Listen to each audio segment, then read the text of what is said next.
Las 7 minutos nos separan de las 9 de la mañana. Voy con mi compañero y amigo Luis Soriano, con Derechos Humanos. Luis, ¿cómo te va? Excelente martes. Hola Toño, muy buenos días, saludos a ti y a todo tu auditorio. Fíjate que estoy muy atento, estamos muy atentos desde Voz Ciudadana de estos diálogos que se están dando en cuanto al tema de la reforma judicial federal.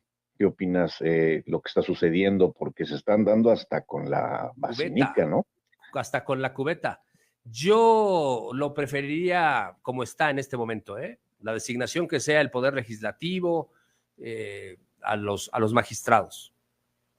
Sí, fíjate que eso es lo que hemos estado observando es que todo se está enfocando, o desde el tema mediático, se está enfocando todo del tema de la forma de elegir al Poder Judicial, pero no están hablando del fondo de lo que debe de ser la reforma judicial, y precisamente parte de las propuestas que se están buscando es la profundidad de cómo se tiene que hacer justicia, en donde precisamente los ministros y los magistrados se resisten a no querer solamente hacer eso.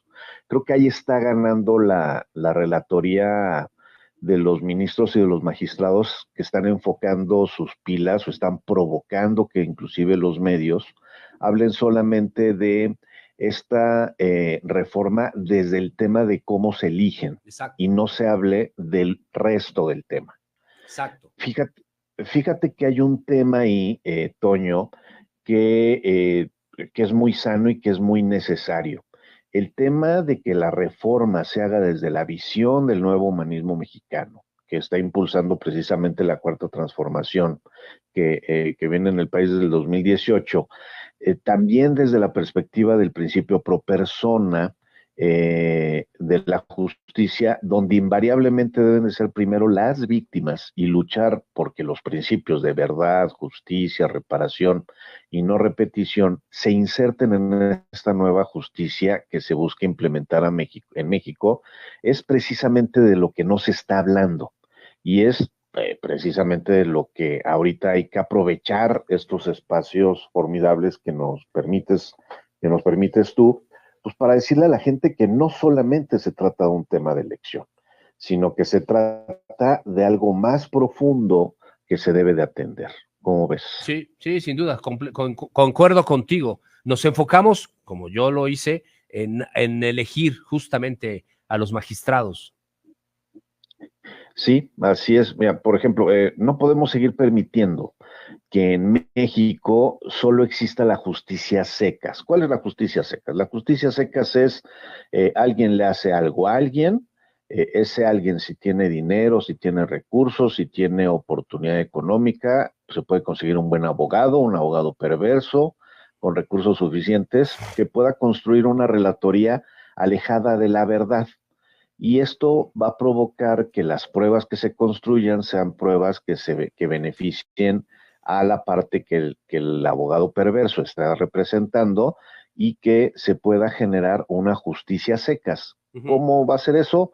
Pues simplemente con las pruebas, ya sean pruebas existentes o pruebas que pueda construir, para que se dé una justicia a secas de pura prueba y no desde la verdad. Y te voy a poner un ejemplo. Recordarás que en algún estado, creo que Querétaro, en algún lugar del país, liberaron a una persona que violentó a su sobrina, ¿no?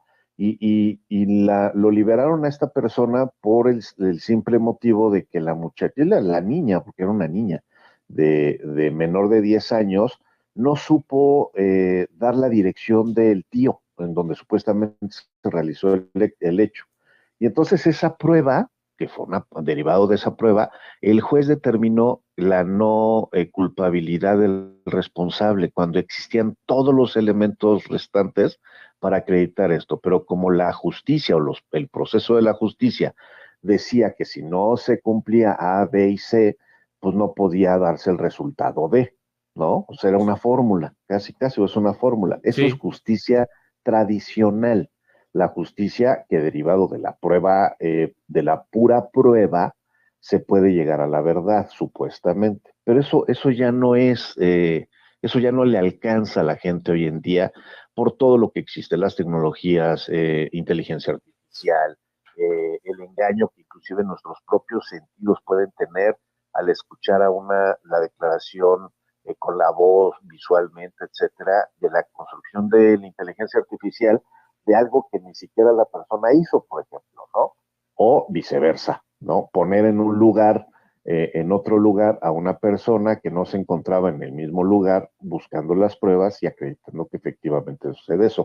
Bueno, eso es precisamente como está construida hoy nuestro Poder Judicial Federal, estatal y en el caso de Puebla Capital con la justicia laboral, municipal. Y eso no nos podemos permitir, Toño. Por eso es tan importante que la verdad, la justicia, la reparación y la no repetición se vuelvan parte fundamental de la justicia en México bajo el principio pro persona y desde la perspectiva de los derechos humanos. La verdad tiene que ser la verdad real, no la verdad que construya un abogado tinterillo o un abogado perverso que crea todo un mundo de fantasía para beneficiar a su cliente. La justicia no puede ser justicia secas, la justicia tiene que ser el sancionar a quien realmente le corresponde la sanción bajo una verdad real. La reparación, Toño, tiene que estar encaminada a no solamente reparar a la persona en donde se le castiga a la que generó un daño, sino también que se le resarza a la víctima, que se le pueda ayudar a regresar a la sociedad, que pueda empezar a retomar su ruta en la sociedad, a volver a insertarse en esto, y en eso también tiene que estar la reparación. Y la no repetición, Toño, que esto es lo que la justicia tradicional nunca hace. La no repetición es que si ya se cometió este acto de violencia en donde se generaron víctimas, no se vuelva a repetir ni con la persona que se le cometió, pero tampoco con el contexto en el que están. O sea, eso quiere decir que se eviten estas acciones o estos actos que violenten, lastimen, laceren o violenten los derechos humanos de las personas. Eso es lo que tendríamos que estar hablando y discutiendo hoy en día con respecto a la reforma del Poder Judicial Federal y no solamente hablar de cómo se elige o que se trata finalmente de una burocracia dorada que se beneficia de todo, hasta de la despensa con dinero público. Sí. No solamente es eso, sino también hablemos del fondo, ¿no te parece? Correcto, sin duda, sin duda. Si en dado caso de que se dé la elección como la están proponiendo, 7,000 millones de pesos costaría, ¿eh?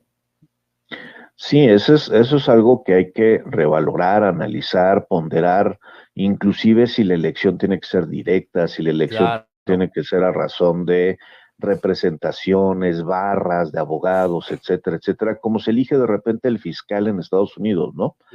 O los fiscales, representantes de fiscalía, también es un tema de elección y no es, digo, hay muchas opciones, por eso se está abriendo este diálogo, me parece eso formidable porque era intocable el Poder Judicial y al ser intocable fueron acumulando riquezas en donde unos poquitos se benefician. ¿Y sabes qué es lo peor de todo de esto, Toño?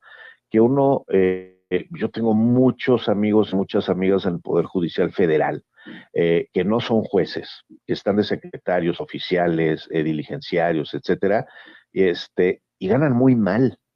El sueldo, el saltarle del sueldo de una posición a otra es abismal el cambio. Y entonces, pues tampoco existe una equidad, una justicia para los trabajos. Hay muchos trabajadores en el Poder Judicial Federal, Toño, que no tienen prestaciones. Fíjate. O sea, es increíble todo eso que está pasando. Y es el Poder Judicial, es el que imparte justicia y no le da justicia a sus propios trabajadores. O sea, sí es un tema que hay que analizar, que hay que valorar, hay que ponderar. Y los diálogos, precisamente lo que se tiene que hacer es eso, abrir a la población este tema. No voy a cuestionar lo que la mayoría de la gente debe de decidir en el tema de decidir si quieren que sea por elección o no sea por elección, pero sí tenemos que entrarle al diálogo y a la discusión, que eso es lo importante. ¿Cuál va a ser el resultado? Pues el tiempo lo va a decir, pero esto es fundamental.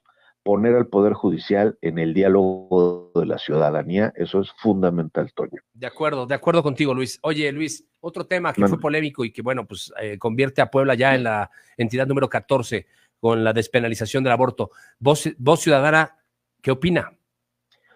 nosotros hemos manifestado mucho el tema de nadie puede estar, ninguna persona puede estar a favor del aborto propiamente. Podremos estar a favor de que haya alternativas para lo que decida la mujer. O sea, si la mujer decide no abortar, pues decidamos como sociedad cómo contener y cómo apoyarla su decisión de no abortar, porque el hecho, Toño, no es el aborto en sí solamente, sino si no vas a abortar, ¿qué estamos haciendo las organizaciones? Y esto le pregunto a los Provida.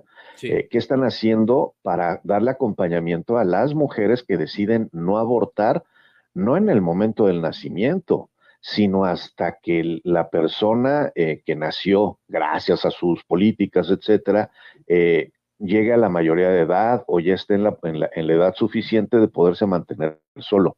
¿Qué están haciendo los Providas para generar dignidad a los niños y niñas en esta situación? Y en cuanto al tema de las personas que puedan decir que están a favor del aborto, es qué acciones estamos haciendo para prevenir embarazos no deseados, qué políticas se están implementando, porque el hecho, Toño, es la consecuencia de lo que no se ha hecho, es la consecuencia de todas estas instancias. Eso sí, si sucede, Toño, tenemos la obligación como una instancia pública de que estén las instituciones suficientes y necesarias, legalizadas y en regla, para que sean atendidas las personas que decidan tomar esta decisión. O sea, eso es lo que tenemos que hacer. No podemos calificar moralmente si está bien o está mal. Correcto. Tenemos la obligación de tener las instancias como sector público y nosotros como sociedad civil acuerpar y cobijar a las personas, tomen la decisión que tomen, decidan abortar o no decidan abortar. Es necesario también, y bien lo decía ayer Alejandro Armenta, no podemos permitir criminalizar a las mujeres por tomar una decisión propia y personal. O sea, sí es un tema también que se tiene que analizar, porque hay gente o había gente que había estado en la cárcel por aborto.